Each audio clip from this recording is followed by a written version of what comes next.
and welcome back to my channel. Brown Patriot Girl here. Today we're going to talk about Nancy Pelosi and the fact that she's thrown a big hissy fit because Trump wants to do his job. I decided that I wanted to create a whole series based on Nance because I can't stand that woman, and I'm sure I'm not alone on this. I find myself from time to time yelling at my TV, just not understanding why this woman holds the position that she does. And so I decided that I'm gonna make a whole series based on this woman and exposing what a crazy kook job she is. Because let's face it, she gives me plenty of material. Before I go any further, I want you guys to stop and like this video, subscribe to my channel for more content like this, and leave me a comment. Let me know how you found my channel. Are you from TikTok? Are you from Instagram? Are you from YouTube? Just randomly found me? Let me know in the comments below. Nancy recently interviewed with George Stephanopoulos, and she had a few interesting things to say about how she would react if Trump put somebody in the place of Ruth Bader Ginsburg. You wrote Friday that the passing of Justice Ginsburg is an incalculable loss for our democracy. How do you remember her, and how will the House honor her? I'm skipping past the part where she talks about how much she loved Ruth Bader Ginsburg. She talks about how great she was, but let's get to what I'm really talking about here, because I am tired of everybody on the left being crazy about Trump doing his job. Excuse me, we elected Trump, okay? We elected him. I'm offended that you are not okay with my vote, so much so that you think you have the power to override it, okay? We elected Trump, believe it or not. I know you don't like the Electoral College now that it didn't work in your favor, but trust me, this year he's gonna get the popular vote too, so don't you worry. We are gonna duly elect this president in 2020, and your efforts to stop it are just fueling our fire. She would want us to keep our eye on the ball of the 200,000 people who will be probably this weekend will sadly reach that number. He's directly responsible for all of the deaths in America, because that makes so much sense. This challenge that we have is directly, if the president thinks this isn't about the coronavirus, it is. It's about health care. So the president is rushing to make some kind of a decision because November 10th is when the oral arguments begin on the Affordable Care Act. He doesn't want to crush the virus, he wants to crush the Affordable Care Act. You can just see her seething with hatred for Trump every time she talks. Her voice starts to quiver. Speaking of quiver, we'll get there. I hate him so much.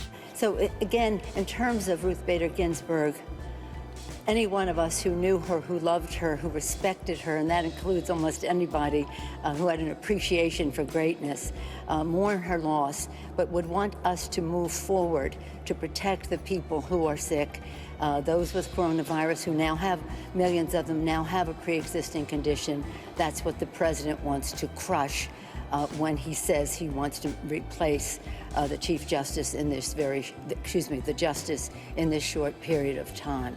Well, President Trump, of course, wants to crush things. He's so mean and evil. He's an evil man. Gosh, she hates him so much.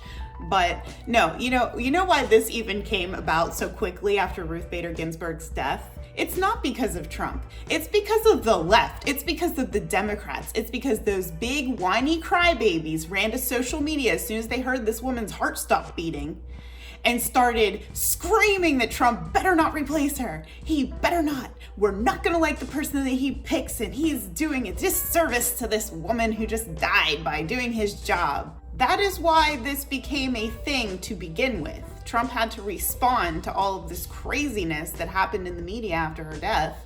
All of these psychotic people saying they're gonna burn things down if they don't get their way, throwing tantrums in the media. And Nancy agrees with all of this, She loves to fuel divide. As long as her president of her choosing isn't in office, this country can burn.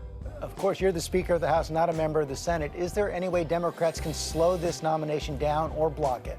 Well, as you say, that is a matter for the Senate, but I will say this. It's really important for everyone to get out there and vote. You got that right. The day that Justice passed away, 10 states started early voting that day. We just want everyone across the country who cares about health care for all Americans, who cares about crushing the coronavirus, who cares about a woman's right to choose, who cares about LGBTQ rights. The list goes on and on, to vote. the election is very important. Let me just remind that when we had the Lilly Ledbetter case before the Supreme Court, the court ruled against women in the workplace. Justice Ginsburg wrote the dissent. That dissent became the Lilly Ledbetter law that was the first bill signed by Barack Obama. So the Congress has the ability to overturn the injustices that spring from the Supreme Court. And that's why we have to have a big turnout in this election. Not for politics, not for anything other than what it means to people in their homes, in their lives. Lies. This woman does not care about the American people at all. She totally only cares about politics. Let's get that straight. You are in the middle of negotiations over government funding. The government runs out of funding at the end of September. Is there any way you can use leverage in those negotiations to slow this nomination down? Well, none of us has any interest in shutting down government. I'm glad we can at least agree on that one. That has such a harmful and painful impact on so many people in our country. So I would hope that we can just proceed with that. There is some enthusiasm among some exuberance on the left to say, let's use that, but we're not going to be shutting down government. I do hope, though, that the focus on health care and what it means in terms of the courts will have public opinion be of such magnitude that the Republicans will finally address the coronavirus crisis, finally subscribe to a plan. Have they not been addressing the coronavirus this whole entire time? Where has she been? To crush the virus, to listen to scientists about testing, tracing, treatment, mask wearing, sanitation, ventilation, social distancing. Why have we not adopted that as a country? That is a place where we can slow the growth and perhaps crush this virus. Yeah, we've been doing all that the whole time. We've been listening to Dr. Fauci when he said not to buy a mask in the beginning. We listened to that. Then he changed his tune. We listened to that. We've been doing the science thing. You guys just started spouting about science as if it's new. We've been listening to science the whole time, okay? Instead, well, I don't want to go into instead. You know what instead is. Instead, people died, is what she's trying to say. As if their plan would have had no people dying. 0 people dying under Biden's presidency. And let me press you, though, on what happens. You said you want people to get out there and vote, but even that's no guarantee that the White House and Senate Republicans won't try to push through a Supreme Court nomination in a lame duck session, even if Joe Biden wins on November 3rd, even if Democrats pick up seats in the House and maybe even the Senate. So what can you do then? Some have mentioned the possibility, if they try to push through a nominee in a lame duck session, that you and the House could move to impeach President Trump or Attorney General Barr as a way of stalling and preventing the Senate from acting on this nomination.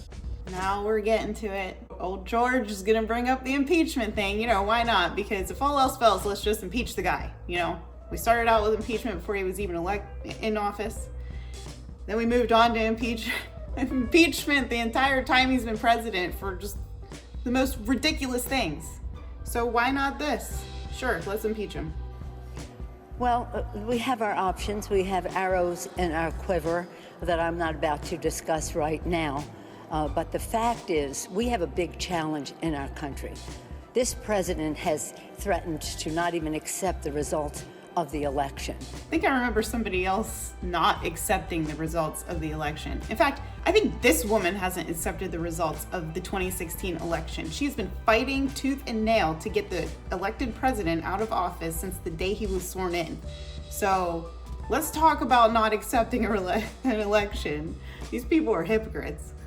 With statements that he and his henchmen have made. Henchmen? So right now, our main goal, and I think Ruth Bader Ginsburg would want that to be, would be to protect the integrity of the election as we protect the American people from the coronavirus. And I have faith in the American people on this Sunday morning. I hope and pray we have a vaccine and that it will be soon. But not too soon. But it must be safe and efficacious when we do, not one day sooner, not one day later than that. But the fact is, this administration has been a total failure in protecting the health and well-being of the American people, and it has had an impact on our economy. The lives, the livelihood, and the life of our democracy are threatened by this administration. No, actually, this administration has done a pretty damn good job, despite the pushback, the constant pushback from your side. So again, when people say, what can I do? You can vote, you can get out the vote, and you can do so as soon as possible. 10 states, as I said, on Friday, started their early voting the day that we lost Ruth Bader Ginsburg. Well, if she thinks that early voting is so great, why are we gonna have to wait like a week after elections to figure out who wins? Why is that already being set as a thing? If everybody's starting to vote now, then all the votes should be in by the time November 3rd rolls around. Everybody has plenty of time. But to be clear, you're not taking any arrows out of your quiver. You're not ruling anything out. I'm about to take an arrow out of my quiver and shove it somewhere, you know. Good morning, Sunday morning.